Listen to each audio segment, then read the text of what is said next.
ID কার্ডেও লেখা ধর্ম ইসলাম, জন্ম নিবন্ধন সনদেও লেখা ধর্ম ইসলাম, কিন্তু মাথার চুল থেকে পায়ের নখ পর্যন্ত কোনো নমুনাও না। কিরে তোর আল্লাহ কই, নামাজ কই, সেজদা কই, তোর পাক কই, না পাক কই? তুই যে রাস্তার পাশে কুত্তার মতো মতো পেশাব করে পানি নাও না, তো কুত্তার তোর মধ্যে ব্যবধান কি? বেটা জানোয়ারের মাঝে তফাৎ কোথায়? তো তুমি না বলে মুসলমান, হ্যাঁ চিহ্ন কোথায়? কথা বলেন না। আপনি না বলে নবীরে ভালোবাসেন, আশিকি রসুল, আপনি তো বিড়ি খান কেন? এটা কিসের ভিত্তিতে? বিড়ি খাই না বিয়া, আপনি কোন নবীরে ভালোবাসেন? কথাটা একটু পরিষ্কার করলে ভালো আছিল, আমরা একটু শুনলাম।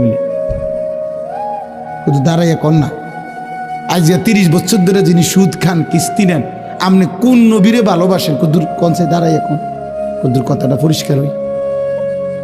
হ্যাঁ, যার ঘরে প্রতিদিন রঙিন টেলিভিশনে নর্তকী নাচে, আপনি কোন নবীকে ভালোবাসেন? আপনি একটু কম, কথাটা কম বুঝায় বলেন মিয়া। এজন্য বললাম, দিল যদি উল্টে যায় খোদার লানত পড়ে যায়। এবার আর আটলান্টিক মহারে কিসের প্রধান বক্তা, প্রধান আকর্ষণ? আশরাফি কি আর আবু হানিফ কি? সারা পৃথিবীর মৌলবী বেটা তোমারে বাইকটা দিল তো তোমার কলিজা নড়বে না, তোমার তো কলিজাই নাই।